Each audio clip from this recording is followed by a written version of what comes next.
Hello, dear friends. I'm glad to welcome you to our Wednesday news show. We're streaming live. Today is April 15th, 2020. It's 8:01 p.m. Moscow time.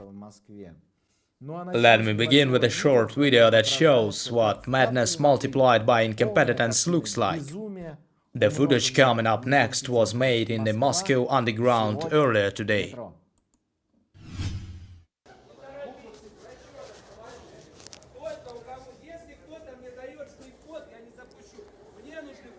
I need everyone to show me your permits before you move on. Удостоверение в развернутом виде. Минздрав, службы силовые, аварийные службы. А выйти можно? Не надо здесь сбивать. А выйти можно? Здравоохранение города Москвы. Паспорт сразу. Паспорт.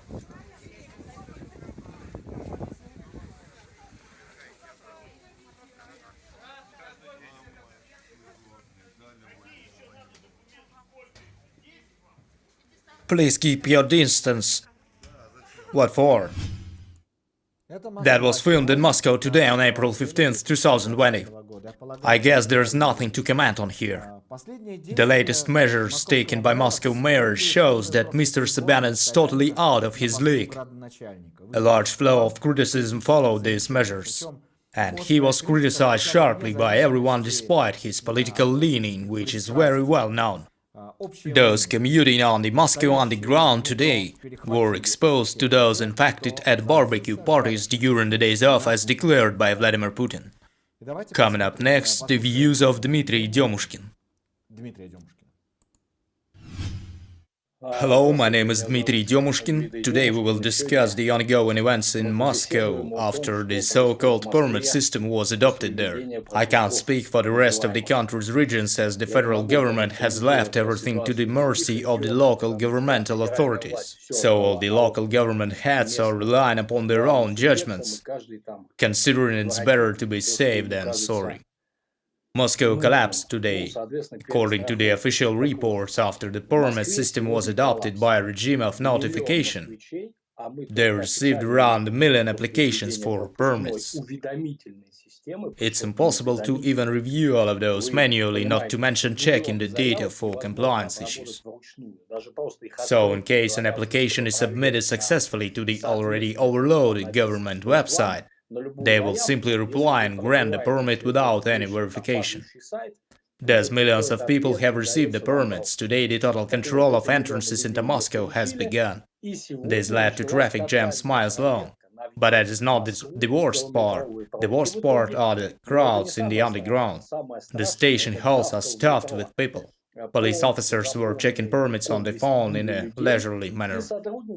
I'm not an expert in virology, but in this case, one doesn't need to be an expert to realize that what Moscow authorities are now busy with is spreading the virus. Crowds stand in lines to get down into the underground. They stand there for extended periods. I can't say for sure how long it takes, but I saw the pictures of these lines starting outside the stations. Some of these were hundreds of meters long. So it's quite a long time to have a stand without people keeping their distance, of course. It's totally unclear why would the authorities take such measures. Actually, the entire strategy of fighting the coronavirus epidemic in Russia looks quite odd. The pandemic began all over the world, but it was already raging in China.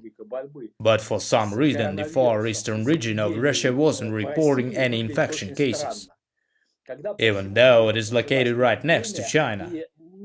Lots of Chinese travel back and forth every day, so I guess there were outbreaks in that region that began last fall. I have major concerns regarding the statistics. Some people close to me have gotten sick, but none of them were tested. Many of those sick to this today aren't being tested as well. Maxim Shevchenko, a journalist, got tested 4 times, As a result, they found nothing and diagnosed bilateral pneumonia, which later turned out to be the coronavirus. The same story with Mr. Mikhailov, a famous Russian singer. He was in the same situation, so we realized the test results and the entire statistical model is quite dodgy. When the entire world declared quarantine, the president addressed the nation. What did he suggest? He suggested days off.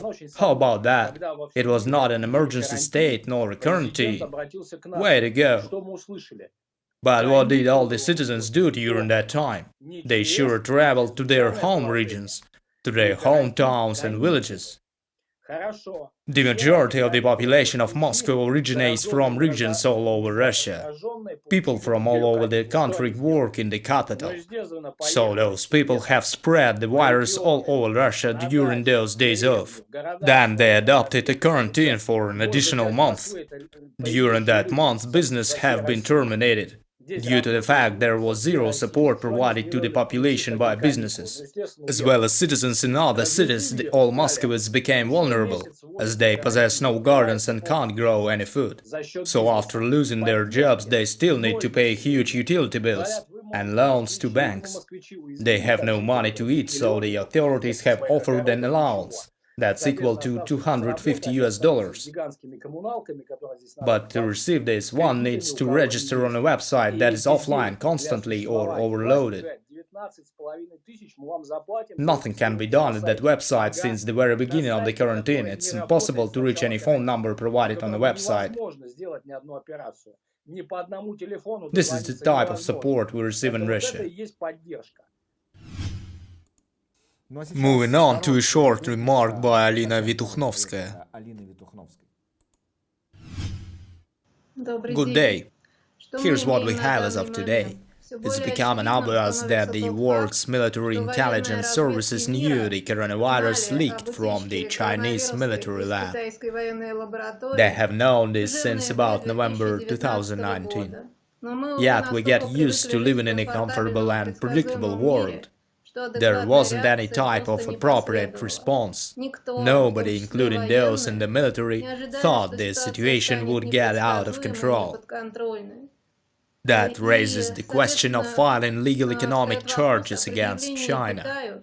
Yet Russian Foreign Affairs Minister Lavrov quickly declared that such charges against China are unacceptable. Thus, we see two authoritarian regimes covering each other's backsides. In his statement, Mr. Lavrov in fact accepts the failure of China. It's amazing that the head of the Foreign Affairs Ministry has turned out to be so unprofessional that he let it slip. What we see is not just mutual defense. There's a term for this in psychology, a repressive transference. That means someone identifying himself with another person. That is not surprising, as Russian authorities are always waiting to be exposed or punished. Russia doesn't want to file charges against China as it is scared they will reciprocate in the same manner. The permit system that was enacted in Moscow starting Monday, in fact, failed because of technical reasons. The Moscow government website is down due to the number of visitors. As of today, the Moscow underground possesses a deadly danger due to those citizens who join in the pandemonium. Once Russia decides to build a fence or a wall to isolate itself from the civilized world, that wall will be perforated, and all the bricks from this wall will be hauled away in the night, as clearly stated by Vladimir Sorokin, a Russian writer. Unfortunately, he is absolutely right. Meanwhile, the number of coronavirus victims grows rapidly. While the measures taken by Moscow authorities today are nothing but a genocide for the nation. This genocide is one against the world.